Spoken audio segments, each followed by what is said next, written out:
घोषणा ऐकताच हरिश्चंद्र मूर्छा येऊन खाली पडला। तो शुद्धीवर आला तेव्हा हृदयद्रावक रीतीने शोक करू लागला। त्याला पुन्हा मूर्छा आली। त्याची ती दुःख स्थिती पाहून त्याची बायको सुद्धा मूर्छा येऊन खाली पडली। ते अशा बेशुद्ध अवस्थेत पडले असता भुकेने व्याकुळ झालेला त्यांचा मुलगा दुःखातिशयाने ओरडू लागला, बाबा बाबा, मला भाकर द्या, हे आई आई, मला खायला दे, भुकेने माझा जीव कासावीस झाला आहे। त्याच क्षणी विश्वामित्र प्रगट झाला व त्याने हरिश्चंद्राच्या तोंडावर पाणी शिंपडून त्याला शुद्धीवर आणले व तो त्याला दानाची वाटी आत्ताच्या आत्ता दे असे म्हणू लागला। हरिश्चंद्राला पुन्हा मूर्छा आली। विश्वामित्राने त्याला पुन्हा शुद्धीवर आणले। सूर्यास्ताच्या आत तू जर आपले वचन पुरे केले नाहीस तर मी तुला शाप देईन, अशी विश्वामित्राने हरिश्चंद्राला धमकी दिली। राणीने फार आग्रह केल्यावरून राजा तिला विकण्यास तयार झाला। तरी पण तो तिला म्हणाला, असे अभद्र शब्द जर माझ्या तोंडातून निघतील तर जगातील नीचातील नीच माणूस जे करणार नाही ते मी करेन। त्यानंतर राजा शहरात गेला व स्वतःची जेवढ्या शब्दांनी निर्भसना करता येईल तेवढी करून त्याने आपल्या पत्नीला गुलाम म्हणून विकण्याचे जाहीर केलं। आपल्या घरात मोलकरीण काम करण्यासाठी एका ब्राह्मणाने राणीला विकत घेतले। तिला जी योग्य किंमत येईल ती त्या ब्राह्मणाने दिली। आपल्या आईला कोणी ओढून नेत आहे असे पाहून तिचा मुलगा तिच्याकडे धावत आला। त्याचे डोळे अश्रूंनी डबडबले होते। आई, अशी त्याने हाक मारली। मुलगा आईजवळ आला तेव्हा त्या ब्राह्मणाने मुलाला लाथ मारली, परंतु तो मुलगा आई आई असे ओरडत आईला मिठी मारून तिला असाच बिलगून राहिला। तो आपल्या आईला जाऊ देईना। तेव्हा राणी म्हणाली, धनी महाराज, माझ्यावर दया करा आणि या मुलाला सुद्धा तुम्ही विकत घ्या, कारण हा मुलगा माझजवळ नसला तर घरातील कामधंदा व्यवस्थितपणे माझ्या हातून होणार नाही व मग मी तुमच्या घरात खायला काळ व भुईला भार होईन। म्हणून गाईला जसे वासरू भेटते तसे माझे मूल तुम्ही मला भेटवा। ब्राह्मण कबूल झाला। ही घे मुलाची किंमत व तो मला दे, असे म्हणून ब्राह्मणाने हरिश्चंद्राच्या बायकोला व मुलाला घेऊन ब्राह्मण गेला व दिसेनासा झाला।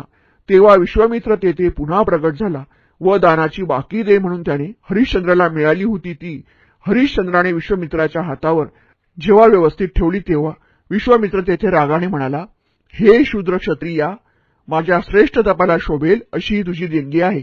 असा जर तुझा समज असेल तर मी आतापर्यंत जे पवित्र भावनेने तपश्चरण केले आहे व तपनिष्ठेमुळे माझ्या अंगात जी दैदिप्यमान शक्ती आली आहे त्या शक्तीच्या प्रभावाने मी तुला आता चांगला धडा शिकवणार आहे, हे तू पाहशील। हे विश्वामित्राचे मर्मभेदक शब्द ऐकून हरिश्चंद्राने आणखी देणगी दाखल जास्त रक्कम देण्याचे वचन दिले। ते वचन स्वीकारले, पण ते सूर्यास्ताच्या आत पूर्ण केले पाहिजे असे हरिश्चंद्राला त्याने बजावले। हे वचन पूर्ण करावायचे तर आता स्वतःला विकून घेणे याशिवाय दुसरा मार्गच नाही, असा विचार करून विश्वामित्राची क्रूर मागणी पुरी करण्यासाठी हरिश्चंद्राने स्वतःला विकून घ्यावयाचे ठरविले। हा त्याचा विचार त्याच्या मनात ठाम झाल्याबरोबर सत्य धर्म चांडाळाचे विद्रूप धारण करून हरिश्चंद्रापुढे प्रगट झाला व त्याला विकत घेण्याचे त्याने हरिश्चंद्राला सांगितले। परंतु विक्रीची रक्कम ठरविण्याचा पूर्ण अधिकार आपला आहे, अशी अट सत्यधर्माने हरिश्चंद्राला सांगितली। चांडाळाच्या घरी नोकर म्हणून आयुष्य चालविणे म्हणजे अधोगतीची परमावधी झाली।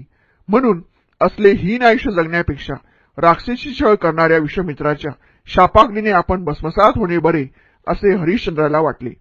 तेव्हा त्याने चांडाला सांगितले की तू मला विकत घेऊ नकोस। हे उद्गार हरिश्चंद्राच्या तोंडून बाहेर पडताच न पडताच तोच विश्वामित्र पुन्हा तिथे प्रगट झाला व चांडा जी रक्कम देईल ती रक्कम घे व ती रक्कम मला देऊन आपले वचन पुरे कर, नाहीतर मी शाप देऊन तुझा नाश करेन, असे बोलून विश्वामित्राने हरिश्चंद्राला तंबी दिली।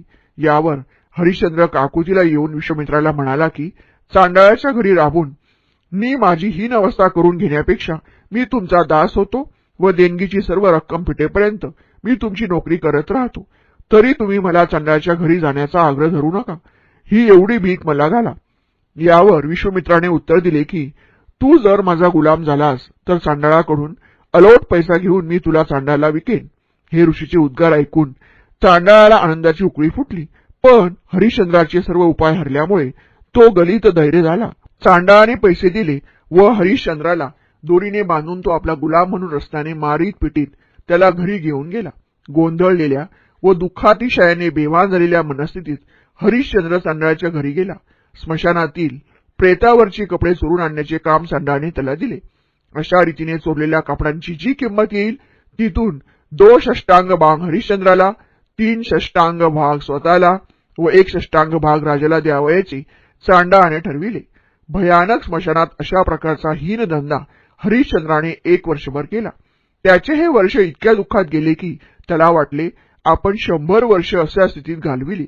थकून भागून तो जेव्हा स्मशानभूमीत झोपी जाई तेव्हा त्याला आपल्या दुःखद व कष्टप्रद आयुष्यातील अनेक प्रसंगाबद्दलची भयानक स्वप्ने पडत. एकदा तो झोपेतून जागा झाला तेव्हा त्याने आपली पत्नी स्मशानभूमीत उभी असलेली पाहिली. ती आपल्या मृत मुलाचे प्रेतसंस्कार करीत होती. मुलगा सर्पदंशाने मेला होता.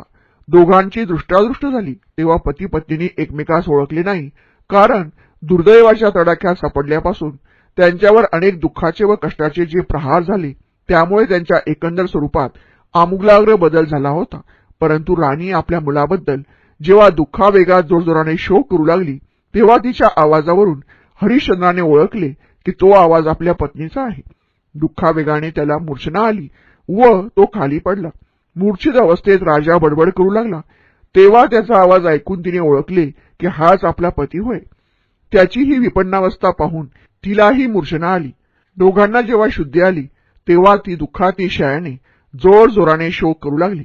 मुलगा मेला म्हणून हरिश्चंद्र शोक करू लागला आणि पतीची हृदयद्रावक अवस्था पाहून राणी शोक करू लागली. त्याच्या खांद्यावर आपले मस्तक ठेवून तिने त्याला घट्ट आलिंगन दिले व नंतर ती म्हणाली, मी अगदी भांबावून गेले आहे. मी हे काय पाहत आहे, स्वप्न की वस्तुस्थिती? जर वस्तुस्थिती मी पाहत असेल तर मला असेच म्हणावे लागते की जग खऱ्याचे नाही, कारण सत्याने चालणाऱ्याला जगात काही किंमत राहत नाही. मुलाची तयार झालेली चिता जळत असलेली पाहून हरिश्चंद्राचा अंतःकरणाचा भडका उडाला व आपला धनी जो चांडा त्याची परवानगी न घेता आपण जीव द्यावा की काय असा त्याच्या डोक्यात विचार चालू लागला. धन्याची परवानगी न घेता आपण जीव दिला तर जे काही भलेबुरे परिणाम भोगावयाचे असतील ते भोगावेत असे त्याला वाटू लागले.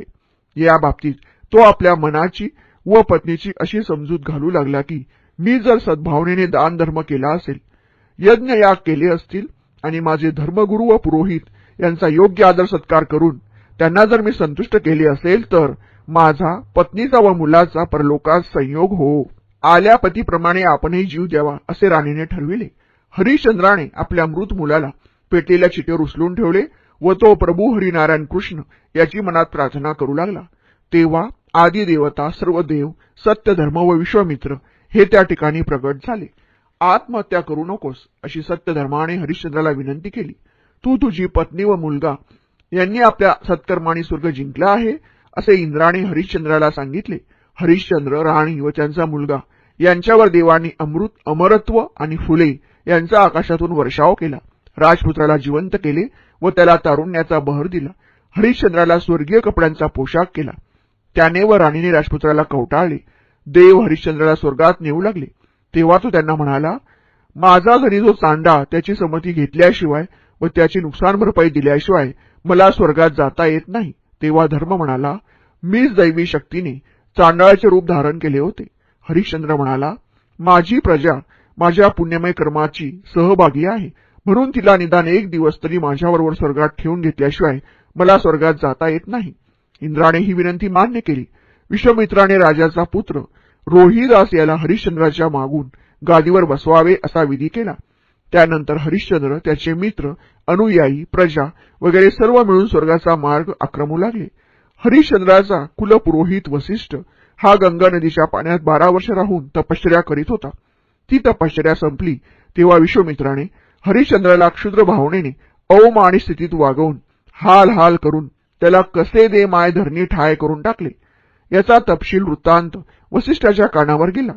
तेव्हा तो मनस्वी रागावला. तो म्हणाला, देव व ब्राह्मण यांनी पूज्य मानणारा, धर्मनिष्ठ व सात्विक वर्तन असणारा सर्वोत्कृष्ट राजा हरिश्चंद्र याला हीनपणे विश्वामित्राने वागविले हे ऐकून माझा राग इतका अनावर झाला की विश्वामित्राने माझे 100 मुलगे मारल्याचा वृत्तांत माझ्या कानी पडला. तेव्हा माझा राग इतका अनावर झाला नव्हता. असे उद्गार काढून वसिष्ठ म्हणाला, हे दुष्ट माणसा, ब्राह्मण द्वेष्ट्या, हा घे माझा शाप तुला. बुद्धिमान लोकांच्या संगतीतून तुझी हकलपट्टी होईल. तुझी सारासार विचारशक्ती नष्ट होईल. तू बगळा होशील. त्यानंतर विश्वामित्राने वसिष्ठाला उलट शाप दिला व त्याला अरी पक्षी केले. अरीची उंची 2000 योजने म्हणजे 18,000 मैल होती. त्या दोघांत तुंबळ युद्ध जुंपले. प्रथम दोघांनी पंखांनी एकमेकांवर प्रहार केले. नंतर बगळ्याने आपल्या प्रतिस्पर्ध्यावर एकसारखा पंखांचा मारा केला. अरीने आपल्या